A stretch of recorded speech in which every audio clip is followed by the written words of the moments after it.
My name is Thomas Groom, and in the Gaelic tongue that I learned as a child, I say Céad Míle Míle Fáilte Go Léir, which is 100,000 welcomes to all of you this morning to the Underhill lecture of 2014. And then in this lovely tongue that I'm trying to learn in the autumn of my life, and to our many Hispanic guests, I say, queridos amigos y amigas, mi nombre es Thomas Groom, tengo el honor de servir como el director del Instituto de Verano en la Escuela de Teología y Ministerio de Boston College, y es un gran placer para mí ofrecer a todos ustedes una bienvenida muy calurosa a la lectura de Underhill, de Veranos y Café y esta Asamblea. That was Spanish with an Irish brogue, but it is in Spanish. As chair of the Department of Religious Education and Pastoral Ministry at Boston College's School of Theology and Ministry, I'm privileged to serve as director of our Summer Institute. This is our 44th Summer Institute, and I've only been here for 39 of them, and as I often say, many of you have heard me say, first summer I just made my first Holy Communion, and they hired me here to come and be part of it all. But this Underhill lecture is sponsored really by three offices within our School of Theology and Ministry, by the Summer Institute, but then by our Office for Continuing Education, directed by my colleague, Professor Jane Regan, with its Associate Director, Melinda Brown-Donovan, who did most of the work in putting today together, and then also by our Associate Dean, Jackie Regan, who cares especially in outreach for our alums. She's the Associate Dean for Student Affairs. So on behalf of all of our offices, you're wonderfully welcome. You're all honored guests, and yet we want to say a special welcome to our alumni and the alums of the former Weston Jesuit School of Theology, the former Institute of Religious Education and Pastoral Ministry, and now that we've come together in a glorious new School of Theology and Ministry, the recent alums of the STM as well. Could I just ask our alums to stand for a moment, and we'll recognize you? Alumni of any of the above, yours, mine, or ours. Wonderful.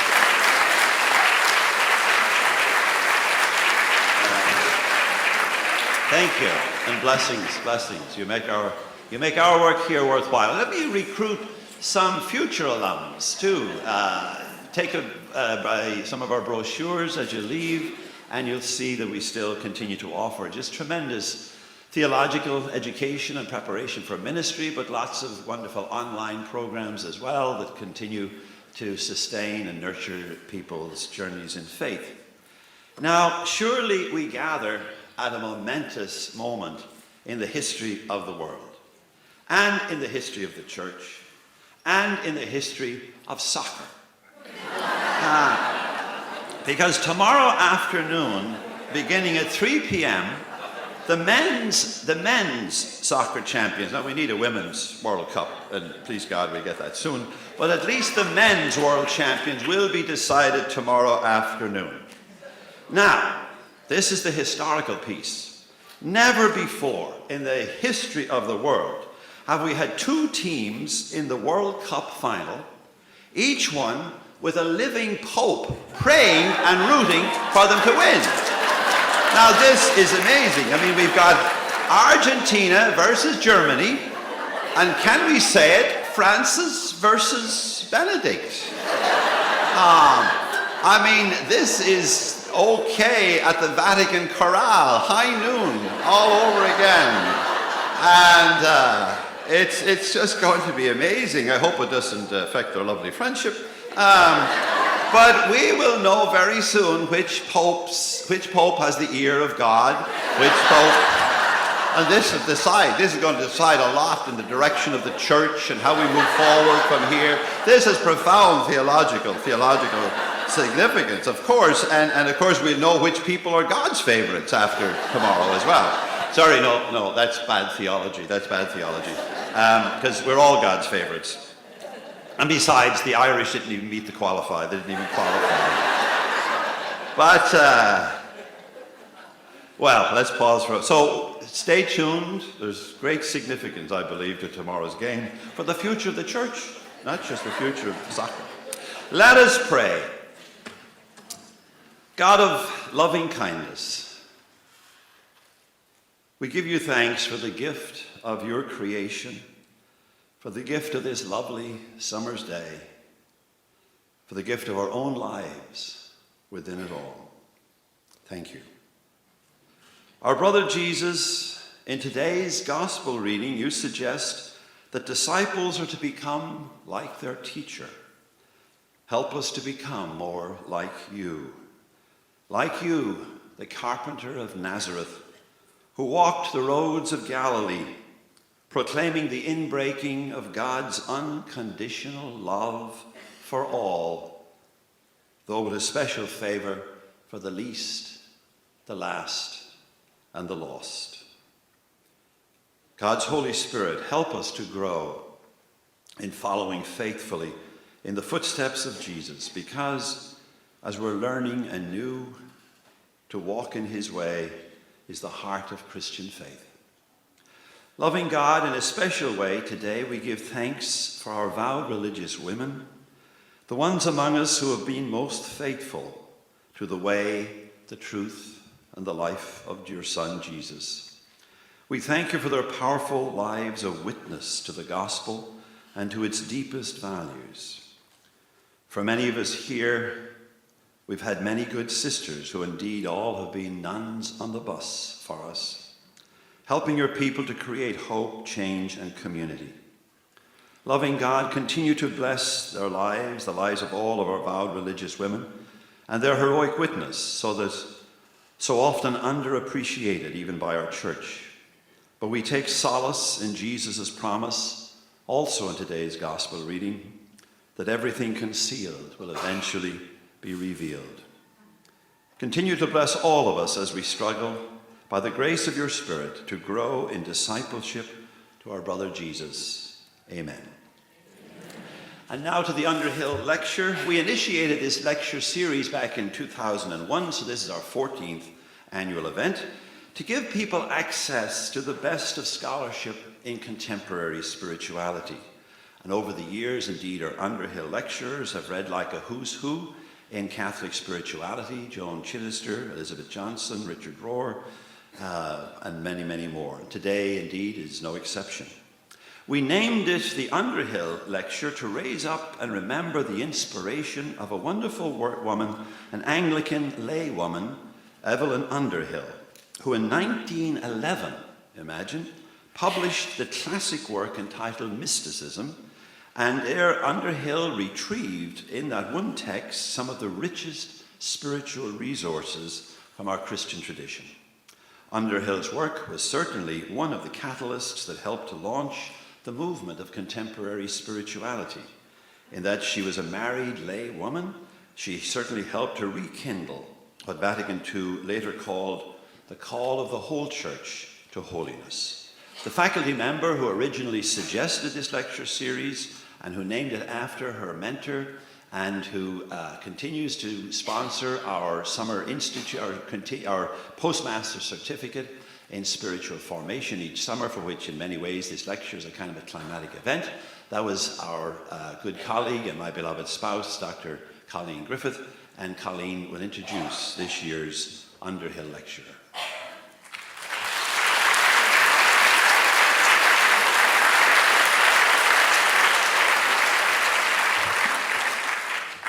Welcome, everyone. Thy kingdom come. Reflecting on the Lord's Prayer with public life very much in view, the early 20th century spiritual giant, Evelyn Underhill, noted, there is energy, drive, and purpose in these words, an intensity of desire for the coming of God's justice into life. Not any limp resignation, but rather total concentration on the interests of God's reign, which get expressed in action. Our guest speaker this morning has much in common with the practical mystic Evelyn Underhill. Underhill and Campbell seek possibilities for cooperation with God's creative spirit within concrete historical events. Both understand spiritual life to be intrinsically linked to the transformation of societies, systems, institutions, as well as individuals. Each woman testifies to truthful ways of proceeding in times of struggle, requiring endurance and long effort. Underhill's emphasis on union with the real, capital R, finds ready response in Campbell's solidarity with those on the margins. Sister Simone Campbell is a Roman Catholic nun and the executive director of Network, a nonprofit Catholic social justice lobby in Washington, D.C. She's a spiritual leader, a poet, an attorney with extensive experience in public policy. She's been an advocate and the voice of conscience on issues of peace building, immigration reform, healthcare, and economic justice for the poor. In the 2010 congressional debate on healthcare reform, Simone Campbell wrote the Nun's Letter supporting reform that contributed to the passing of the Affordable Care Act. In 2012, she organized the Nuns on the Bus, touring 9 states, opposing a budget that she believed would leave programs intended to help the poor in ruins. In 2013, she initiated another such venture, a Nuns on the Bus cross-country trip focused on comprehensive immigration reform. Her reflections on these experiences can be found in her 2014 book, A Nun on the Bus: How All of Us Can Create Hope, Change, and Community. Campbell has appeared in national and international media. She was a featured speaker at the 2012 Democratic National Convention and is the recipient of the Franklin D. Roosevelt Four Freedoms Award and Defender of Democracy Award. Ever a voice for systemic change grounded in gospel values, we welcome today Simone Campbell.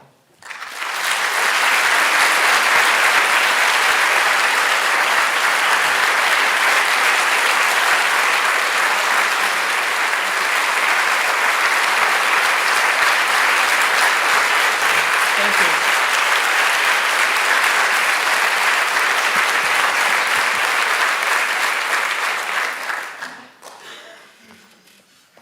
Hopefully this works. I hope. No. What's the matter? It was up there. Like God. Well, I hate standing behind these things because what I realize in this august academic institution is I'm not an academic.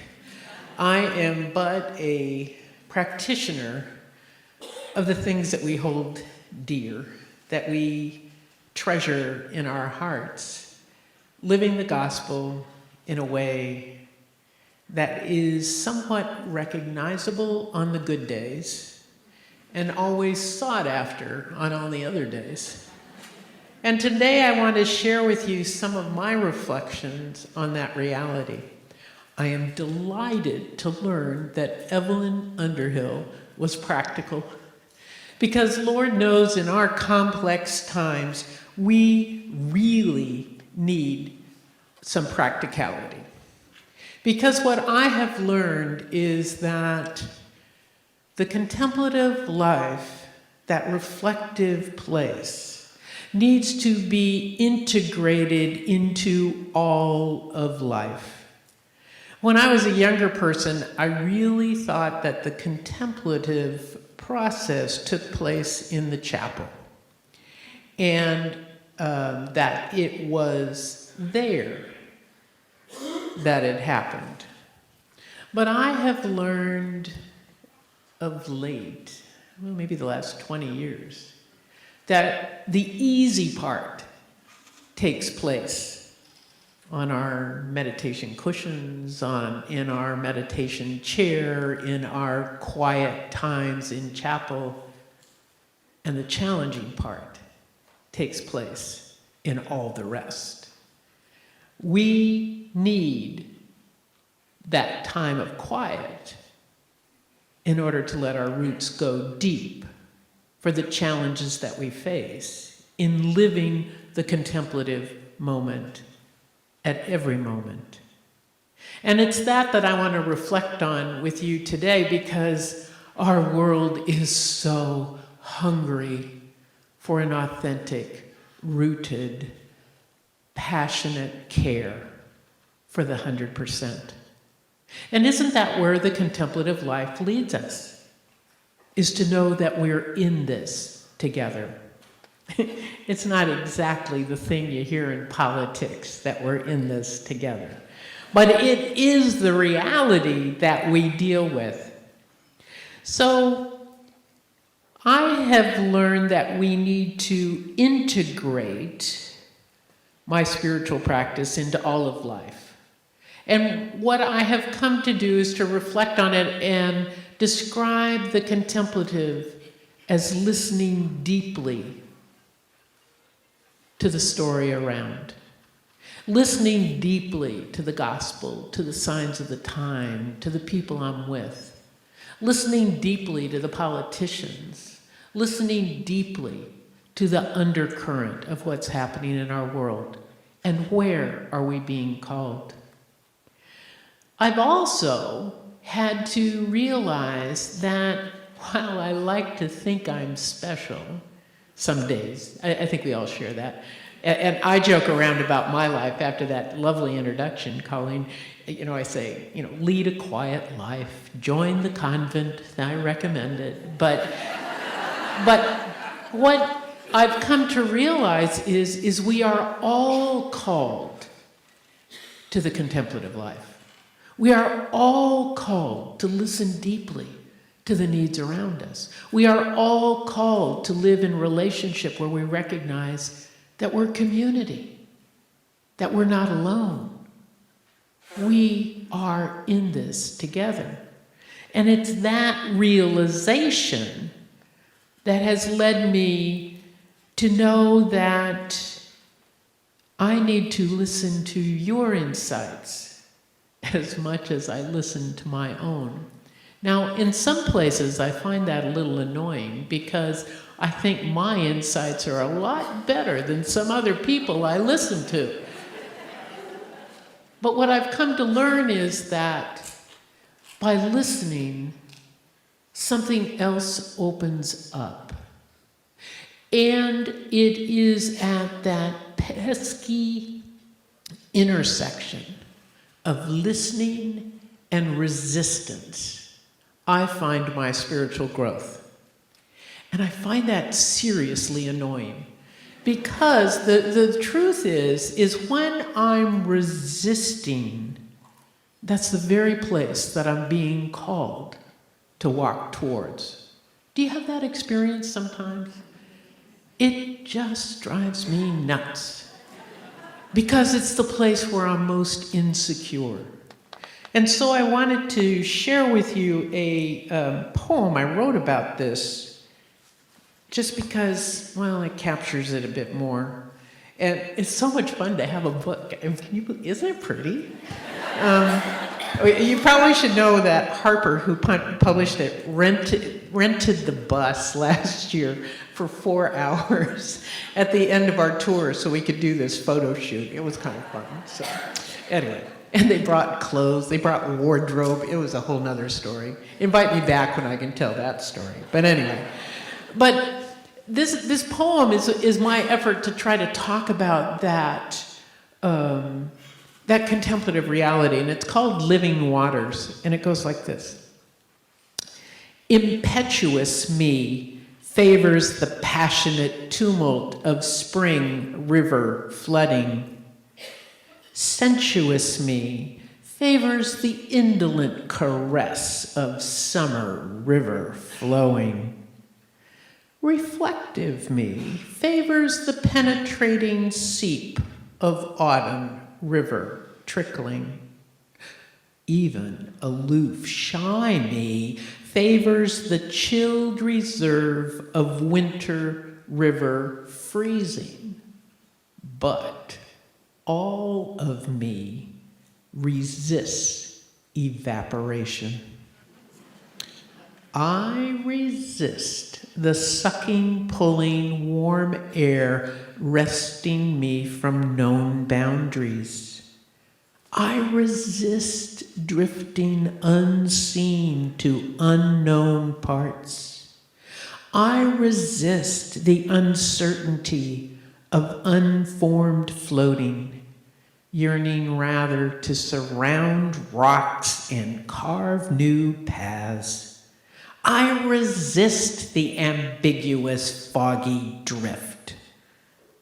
But luckily, at times, I am yanked into air, there, beholding earth's anguish, weep, weeping, raining, puddling, perhaps the beginning of an exuberant spring. It is that willingness to face resistance, because resistance is the place where evaporation happens, where we're transformed, where we're yanked someplace we never would have expected. And for me, my experience is that reality is what has led to things like Nuns on the Bus. Here is, and let me tell you that story because really that gets at the heart of the lived contemplative piece, I think. In 2011, December, I was on retreat, and somebody described the Summer Institute as a 2-week retreat where you get to learn a skill as well as being reflective. I love that description. I think that was perfect. But on retreat, I do a Zen practice in the Christian tradition. And so I sat with this guy who's a Redemptorist priest and a Zen Roshi for years. And Pat would usually let me drift along, and he knew I would engage resistance at some point. Well, in December of 2011, it was very annoying because he pushed me. He pushed me to deal with radical acceptance. Now, isn't that an annoying thought? Radical acceptance, and I discovered I had what I refer to as my mistake of God list. Folks who were God on an off day, a model that didn't work out so well, that shouldn't have been replicated. You figure creation, you gotta have some experimental, examples. So I had my list. I had on my list, folks like Mitch McConnell, Paul Ryan, Eric Cantor. Whew. But you know what? As I realized who was on my list, I came to the shocking realization that on some people's list, I exist. And it was the startling insight that if I was at odds with the God in them, I'm at odds with the God in me. And I resisted seeing them as equally blessed, loved, held. I thought, oh no. And I finally got to a holy place where I could say yes to the fact that they too are loved by God. So I thought, oh good, it's only day 3 of retreat, and I've got 3 days to be holy. And I go to Pat and I say, oh, thank you for pushing me to that. That was very kind. After I'd been so mad at him for doing it. And then he says, well, now add in fighting. fighting, I just got to this place of accepting. What do you mean, add in fighting? See my resistance? See how it's the edge of something important? Well, I didn't quite see it at the time. But he says yes and sends me off. What I discovered is that we often mistake fighting as being only fighting against, being judgmental. And when we fight against, when we push back against, we reinforce the thing we're fighting because we get caught in a stalemate of resistance. But when that changes to be fighting for, fighting for a vision, then you can invite everyone to share the vision, and it becomes the invitation to move forward. And one of the things that I discovered is having the vision. People are hungry for that. And in scriptures it says, without a vision, the people perish. That's part of the problem, is that we've lost a vision, and there is our hunger. So that if we fight for, then we can both radically accept and fight for. And my image that came to me in meditation was that when you put radical acceptance together with fighting, what you get is fire, is the flaming up of God in our lives, is God being faithfully present. It's gift, it's glorious. So what happens is, for me, that was December of 2011. April 14th of 2012, our 40th anniversary party for Network, the big question was, how do we get our name out there? How do we let people know that we've been working on Capitol Hill for 40 years? What do we do? And we were at Trinity University, and we had all these little ideas.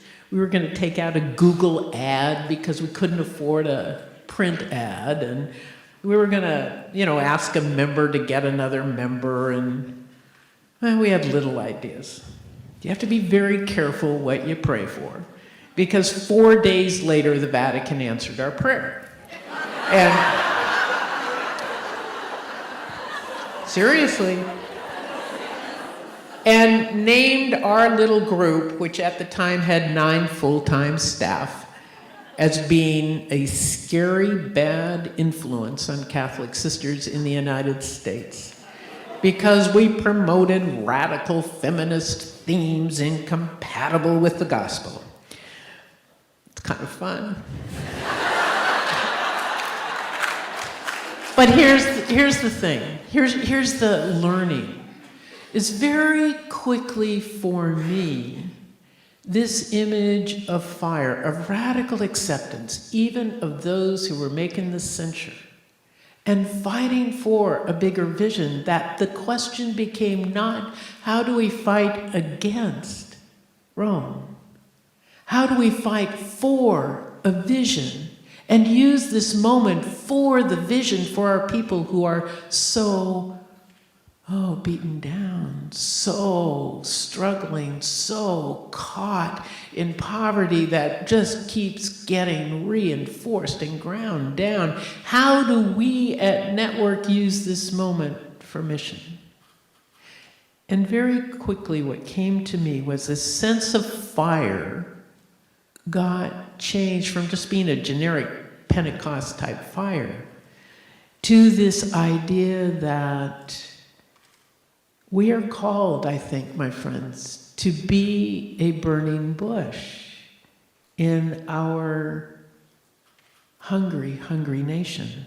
Because remember the story of Exodus, and Moses is out tending the sheep, and he sees this bush burning, but it's not being destroyed, and he's puzzled, and the bush calls to him, and he goes over, and then the bush tells him to take off his shoes. I, as a Californian, think that's always a great idea. But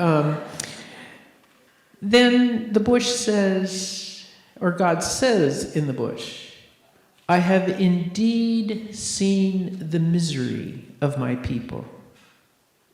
I have heard them crying for help on account of their taskmasters. Yes, I am well aware of their suffering, and I have come. It is that combination of radical acceptance and fighting for a vision that's bigger, for the gospel sense of caring for the least, for the opportunity to make mission happen,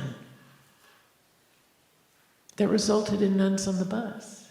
Because my prayer was, you had to know my prayer at the time was, help, help, help. But what came to me was remember the story of the Samaritan woman at the well?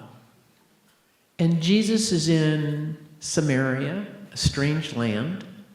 Jesus is a man who's not supposed to talk to a woman. He's a Jew who's not supposed to talk to a Samaritan. And what does Jesus do? I love it.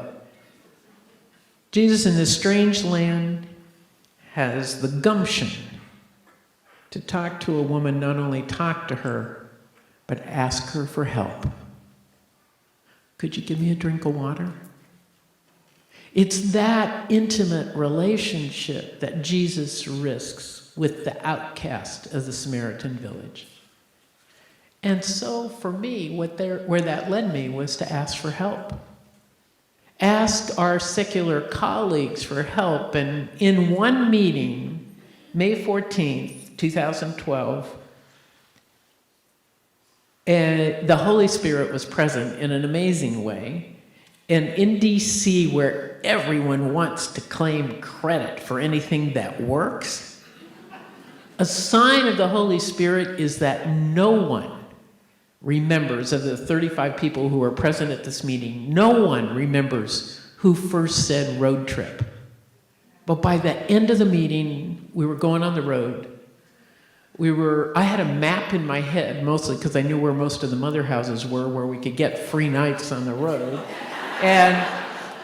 And we were going in a wrapped bus. I had no idea what a wrapped bus was, but everybody said it was important. And we were going to push back against the Paul Ryan budget, which we'd been doing for 2 years without getting traction, and lift up the works of Catholic sisters. It was gift. It was gift. But look at this. The gift was given because rather than fighting against, it was fighting for a vision. And how do we use this moment for mission? And by accepting, not resisting, God could flame up in our lives. And isn't that what our world needs? A transparency where God can flame in our lives so that all we have to do is be faithful, and we will not be destroyed. That's the promise. That's the marvel. That's the joy of this, is that radical acceptance and fighting leads us to be God flaming up in our lives. And what happens then is that at least in my experience, is that it leads me then to have my heart broken open every day by the stories of heroic, wonderful people. Every day I am touched by people who break my heart open so that I continue to have more room. And where we are called is not to fix necessarily the pain of the world, but we're called to let our hearts be broken open so that we have room for everyone in our hearts. Let me tell you some stories, how my heart's been broken open. A couple of weeks ago, I was at, I love this. A couple weeks ago when I was at the White House, and I can't even believe, it's like, whoa. When I was at the White House, I was invited to be at the the president's signing of the executive order to raise the minimum wage for federal contract workers. And we've been working really hard to raise minimum wage.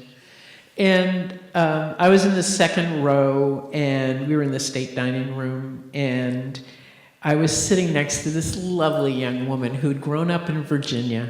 She was probably mid-20s. Her name was Robin. And she was so excited to be in the White House. She had walked past it. She couldn't, as a kid on tours, but she had never been able to be in the White House. And she was so dear. She took a picture of the chair she was sitting in. And then she had me take a picture of her sitting in the chair. And we took a picture of where the president was going to be sitting. We were really close, and she was just so excited. She had on this gorgeous blue dress. And I commented how beautiful she looked in that color, dark skin, and this sapphire blue dress was gorgeous. And she said, "Oh, do you know, I work in a national, a clothing store chain, and I make minimum wage, but I got this dress with my employee discount, and it was already on sale, so I only paid $20.43. Oh, it was so dear. And she looked gorgeous. And then we talked for a while longer, and she was excited because a friend of hers was going to get a raise because of the president signing this order. And she thought she was rejoicing for her friend and hoping someday it would happen to her. And after we talked for a while longer, she said, by looking at me, you'd never know I have to live in a homeless shelter because I can't afford rent around here.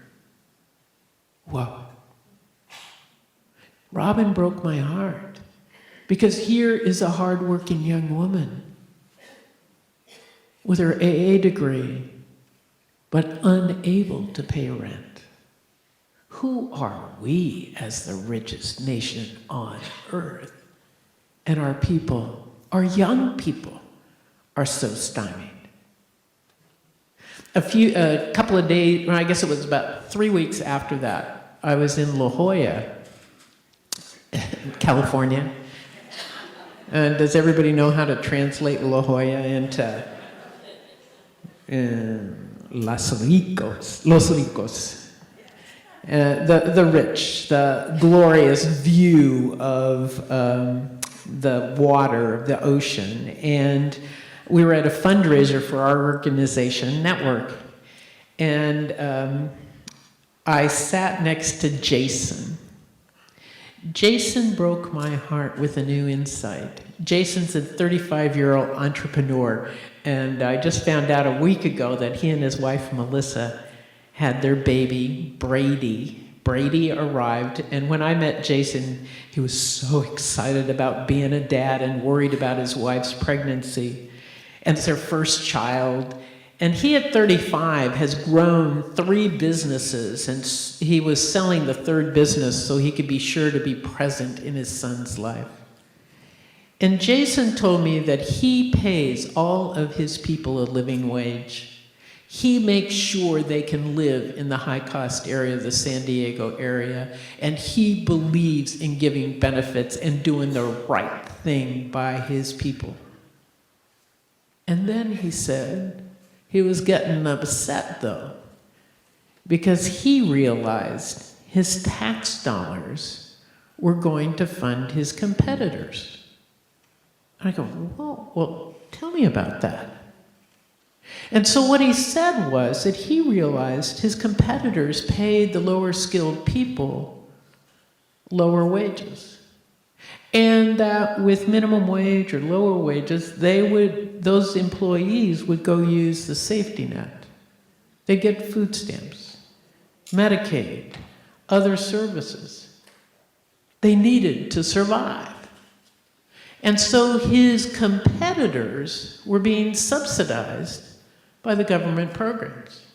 Now his point was not to undo the government programs that allow people to eat, rather He was upset with the employers because they could bid on contracts at reduced prices because they were paying lower wages. And he was getting upset about that. And what I realized was this issue of wages is not just about Robin using minimum, having to live in a homeless shelter, but it's about all of us. The contract, our social contract, needs to be renegotiated so that we don't pay the lowest possible price and that Robin bears the brunt of that.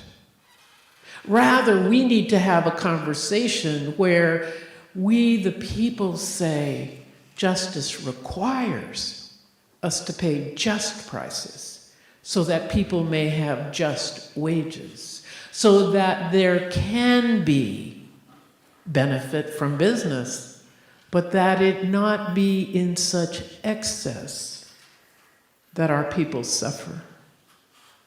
The contemplative truth is that we are in this together. The contemplative truth is that when your heart's broken open by Robin and Jason, we know these issues are not about them. They're about us, all of us, together. And our nation right now is so hungry for the sense that we're together. Fear has driven us apart. The huge income and wealth disparity has separated us so that we no longer know the lived experience of each other. We are so far removed from each other that we think we're alone. But the contemplative truth is, we're one body. We're in this together. And it's that one body that we need to understand and embrace. So what I say is that this contemplative reality calls us to walk towards trouble. Walk towards the heartbreak. Walk towards the part that we would like to resist. Because it's in that edge that God flames up. That God says, I have heard the cry of my people. Now there is one more piece that goes with that. And I didn't realize it until I was waiting outside Paul Ryan's office to meet with him. And I had only read this part that I read to you. I had forgotten to turn the page. Scripture scholars probably know better than I that you got to read the whole thing, but I hadn't. You can see I'm a practitioner, not an academic, so I hadn't followed directions very well. It's probably why I got in trouble with the Vatican to begin with. But what happens after God says, I've heard the cry of my people, what God says is, so now I'm sending you to Pharaoh.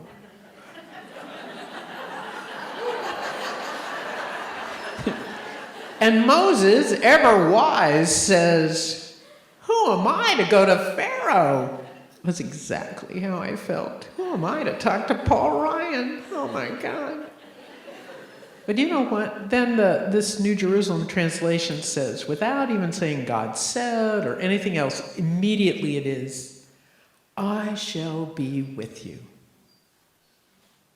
I shall be with you. And that is, I believe, the consolation, the comfort, the place where we need to go is to walk towards trouble, because if we radically accept and fight for the vision, God flames up in our lives, and the promise is, I shall be with you, and you will not be destroyed. Our nation is hungry for us to walk towards trouble that engages the 100%, to know that we're in this together. It is not them and me, us. It's we the people. I do this because of faith, but in our beloved nation where we meet is the Constitution.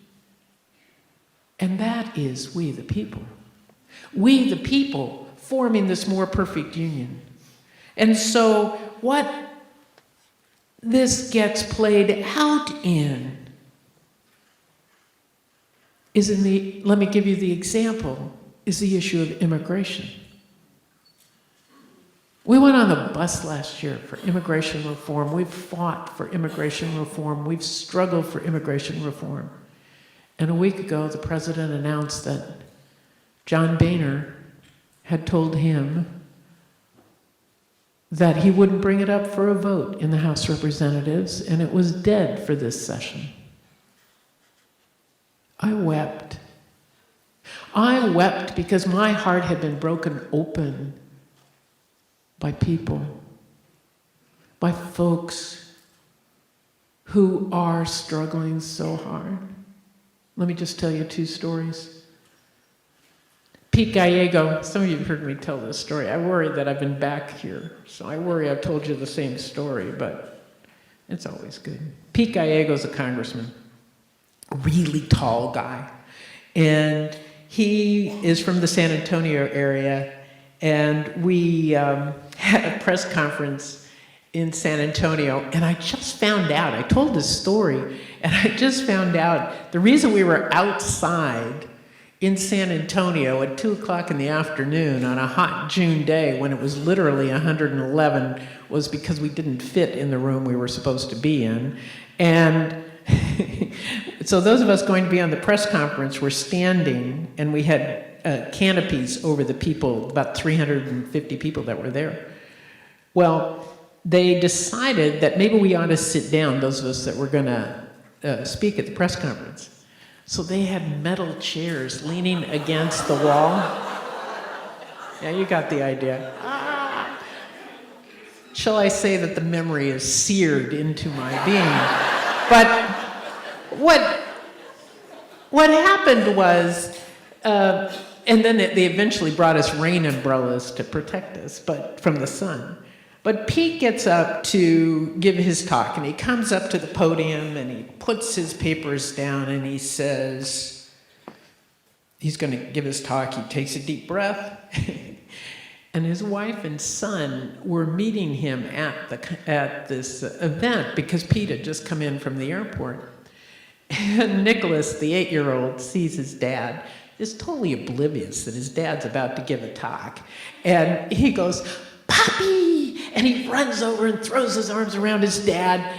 And of course, everybody in the audience goes, "Oh, that was so sweet." And so Pete ruffles this little kid's hair and says, "You know, I can't give you my talk. I have to tell you when my attitude towards immigration changed. It was in the delivery room when I first held this little kid in my arms. I knew as a dad I would do anything to protect him. I would give my life for this kid. And I knew I was like every other parent in the world who would give their lives for their kids." Well, a few days later, we were at the Pascoyaki Reservation, and Chairman Pete was telling us about the impact on immigration on the indigenous peoples and the tribes, the reservations along the border. There's a lot of stuff on that. But he told me after the presentation that he himself had found the body of a woman who had been trying to cross, curled under a bush, a big, one of the Palo Verde, and when they rolled her body over, she was holding the body of her small child. And I knew, the chairman didn't know the story of Pete Gallego, but I knew that Pete's desire to protect his child was the same desire that drove the woman into the desert. It's the same reality that's driving the kids to our southern border. When you combine hunger with the hope of something else, people move. And we, the people of the United States, have got to wake up to the fact that except for the indigenous peoples, most of our families got here, my family got here, because of hunger and hope. It is the same reality that is driving kids to our border. The other piece about the crisis on the border that we need to know is that kids are fleeing not just to the United States, but Costa Rica, Nicaragua, and then further south into Panama. Kids are trying to flee because the violence is so bad. But what we also have to accept is that it's our policies of the U.S.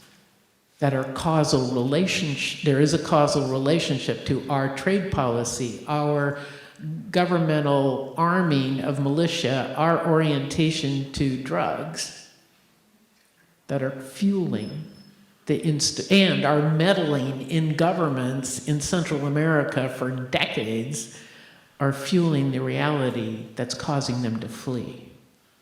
We are one body. We're in this together. It is not about them. It's about all of us. See how that fits together? And when we live in that contemplative space of radical acceptance and fighting for an alternative vision, we know we can't exempt ourselves from the problems. We cannot say it's about you. It's about us. Because we are one body. And it is a really big challenge to live this life as one body in a very messy, messy world. But it's that very reality that our world is hungry for. Because I've discovered if people know that someone has their back, they no longer need to be afraid. But if I think it's just me taking care of me and mine, I'm going to do the best I can. But I'm going to be pretty frightened of everybody else because you could be a threat. Where the contemplative life leads us is to know we're one family. We're together. You can breathe easy because you've broken my heart too. And I'll stand with you. We can stand together, unafraid. So, my friends who value the spiritual life, the spiritual journey, the challenge of implementing this, let me close this part and then we'll have a conversation and discussion, and I'm eager to hear what you think. With a poem that I wrote, I know, well, I've said I was at the White House. Oh, we goof around at Network whenever I start talking, and we say, uh-oh, watch out. Simone is going to do some more name dropping. Watch your toes, careful of your toes. But I got to be in Iraq in 2002, in December, before we invaded. And when we were driving back from Baghdad to Amman, we got caught in a sandstorm. It was terrifying. Sandstorms are like whiteouts, except they make you sneeze and cough because the sand gets into the car too. And our driver handed Rick, who was sitting in the front seat, a roll of Scotch tape and said, watch out for cracks in the windshield, because he had had the experience of the windshield imploding into the car. And so he said, if you see a crack beginning to form, put Scotch tape on it. Now, I have no idea if that would have worked, but I will tell you that everybody's eyes in this huge kind of SUV kind of van thing were riveted on the front windshield. And at least we had some place to worry about. And then the experience was that it got dark and light, and I mean, it was just amazing. It went on and on and on and on. And you know, in those crisis situations, you don't know how long it actually was. Could have been 10 minutes, could have been 10 hours. It felt like forever.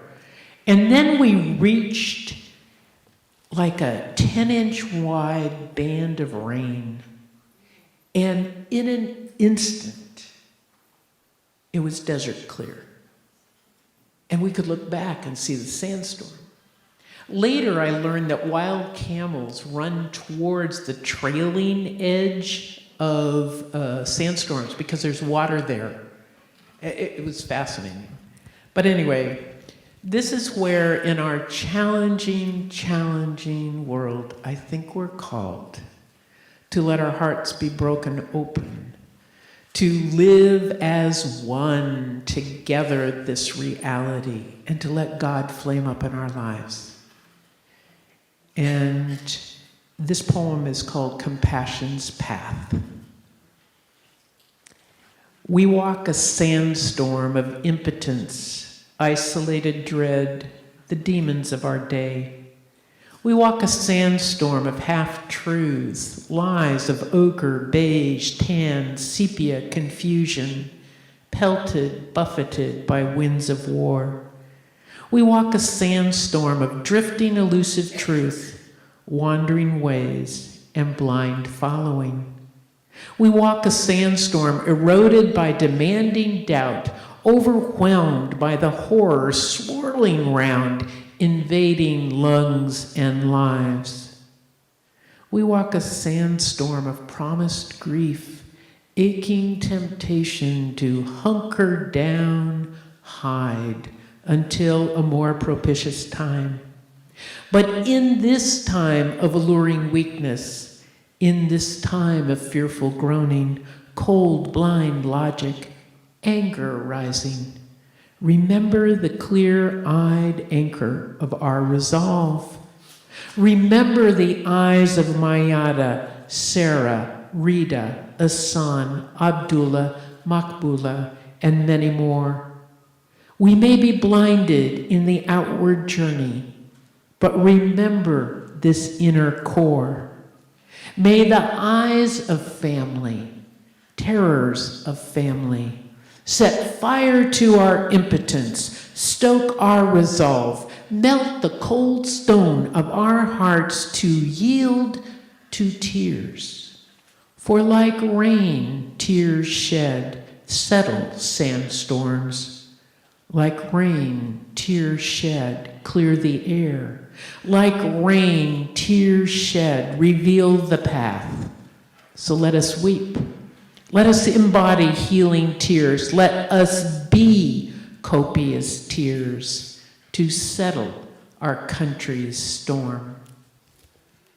Thank you very much. I'm a pushy broad, and I've asked questions here before because I love these lectures and I loved everything you said. And one of the realities is that you're a professional celebrity. Can you believe? I'm a kind of a local celebrity. And one other really important distinction is I'm an ex-nun and you're a current nun, but I'm also married, so there's even more. Blessings. Yes, Blessings. right. Excitement. I guess I wish I could be up there like you. You know, talking to people and showing how good I am at doing this kind of stuff. But I don't know how to kind of get started. I mean, I'm ministering in all the ways that you minister. I've experienced those same experiences in prayer. And I just, I wish I could do more. You know, I'm networking, I'm praying, I'm reading about Good. prayers, Good. I'm writing to congressmen, I'm doing all that kind of stuff. And I always want to do more. But there's What a only- great gift. What a great gift. But it also seems like one of the challenges is to have eyes to see. eyes to see the next step, eyes to see, because see, here's the other piece about the contemplative life. I mean, we can be the burning bush at times, but often we don't know that we're the burning bush for somebody else. Absolutely. And usually 99.9% of the time it's walking in the dark. Yes. And what you describe is a perfect example of that. How we walk in the dark doing the best we can. Yes. And what I've learned is, I'm so surprised by my life. I mean, you don't join the convent to do what I'm doing. But sure it's didn't, gift, yeah. it's gift, it's so amazing. But so are you. Yeah. And that everyone is given a part. And and maybe it's too easy for me to say this, is the treasure of your part is an essential piece of the body. I know. And that, finding some contentment with that giftedness Yep. is joy, Yep. not pining for the other. No. So we need you. We need you in the body, Oh, I where know you that. are. I'm doing everything everywhere I possibly can. Exactly. But can you feel the difference? Can you feel the difference about this? It's one thing to hunger to do more, to be willing, to walk willingly into more, but also be grateful for the place that you've been given in this moment. It's the combination. And gratitude, being grateful, even for hunger, Yep. Yep. is so key. Yep. Thank you.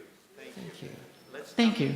Another piece of who I am is I like to give other people a chance. Amen. I love it. I love it. I Mention, don't. I'll go sit down. Thank you.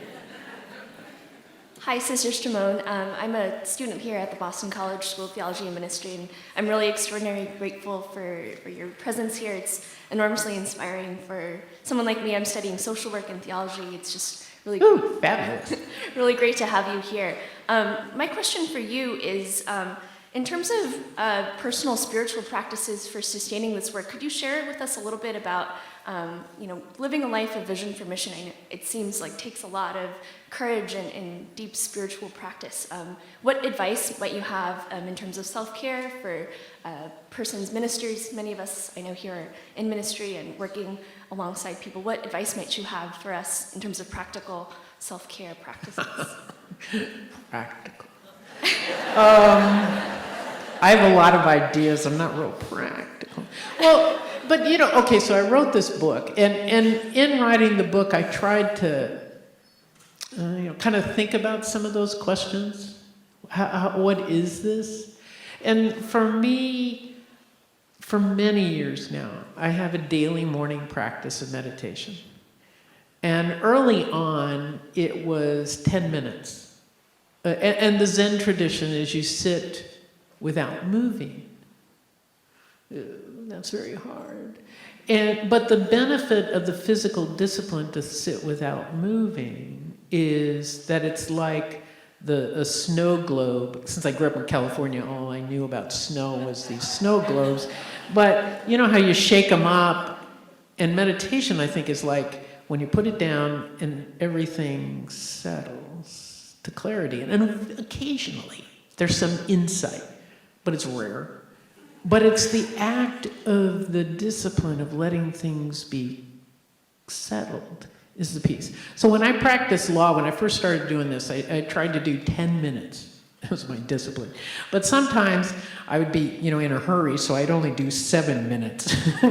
As if 3 minutes was going to make a difference, but it did at the time. And gradually over the years, I've extended it. So now I do like an hour in the morning.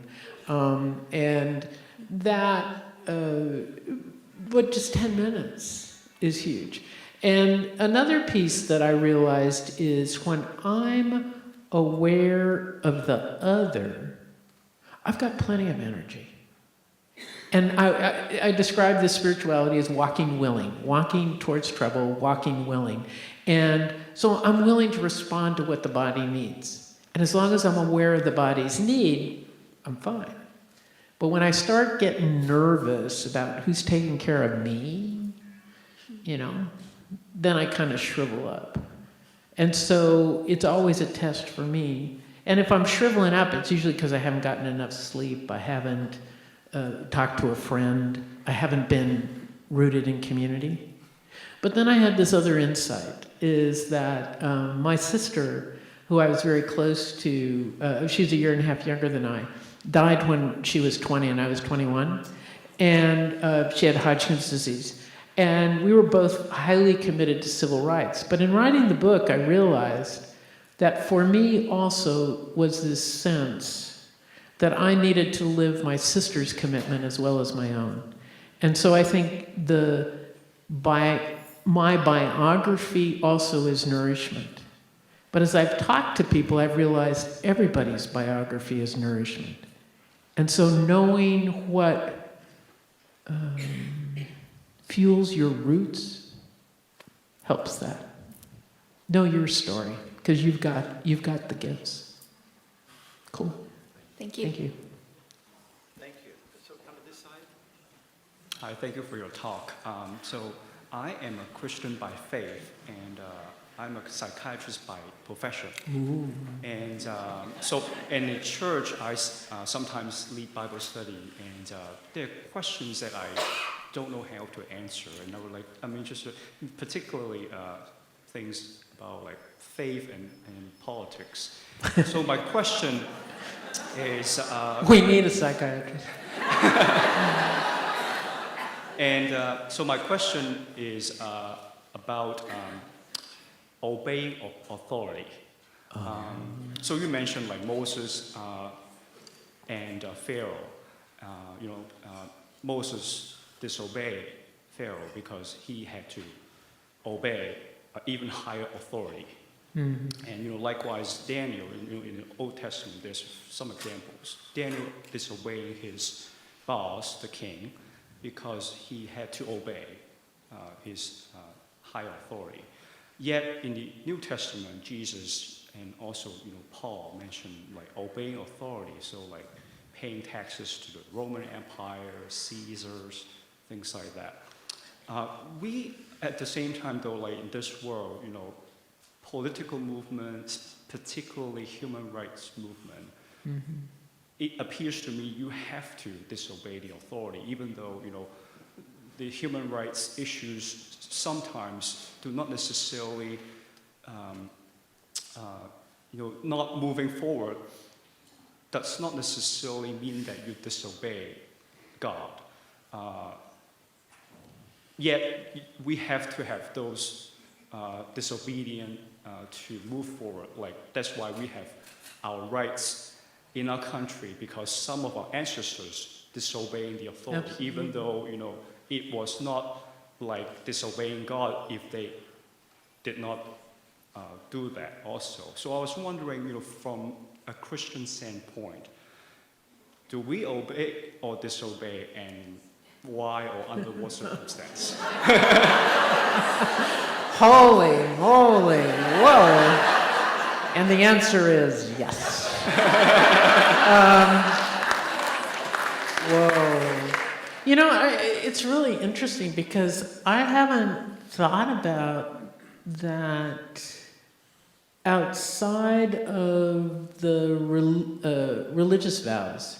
Okay, we take a vow of obedience as women religious, and I've been trying to explain to the press how religious obedience is not military obedience, but is rather the deeper collective listening to God's call, the signs of the time, and God's call to respond. But I hadn't thought about it the way you're putting it in terms of that civil reality for everyone. And one of the things that I've realized is that, how can I say this? We, as I said to the other woman whose name I don't know, I'm sorry, that we each have our part. And I've realized in DC how important it is to have some people who do things like civil disobedience on issues of human rights or minimum wage or things that are, desperate. Some are called to civil disobedience. I was about the Vietnam War a million years ago, but I'm not now. I'm a political person that's pragmatic. But pragmatism can only accomplish something if we've got people on the edges pushing, pulling both ways. And so there's a requirement in the continuum of this body to make something happen. So I think the challenge is to listen to what part of the body are we each in, or called to be. And then the other part is, which is a big thing for us in our religious communities, is the challenge of formation of newer members, younger people. You need some structures in order for it to get into our bones, our own bones. And that, I think, we haven't, it's hard to figure out. So okay, I just celebrated 50 years in my religious community. I, like Tom, joined when I was in kindergarten or whenever that was that you said. But I realized 50 years of this life has gotten into my being so that I do listen deeply and respond to that call.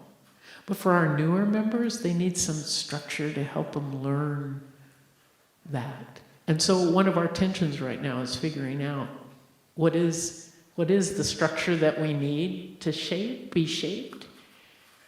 There's also a value in pushing back against the structure, said the child of the 60s. And there's a benefit of letting go of the structure. So I don't know. That's kind of a meandering, because I never thought about your question before, or your comment. I mean, it's such an interesting insight. Let me think about it some more. Thank you. Thank you. By tradition, we end by Oh my 11:30, gosh. so we'll just take one more comment or proposal. And then can I end with a poem? Indeed, we'd Okay, love that. cool. So I'm seeking practical advice on talking to somebody I disagree with. So when you were talking to Paul Ryan in his office, how'd that go? Okay, no, great question. Actually, I've talked to him, I've had 2 one-on-one meetings with him. I have also testified in front of him. And it's very clear he keeps an eye on me and I keep an eye on him, okay?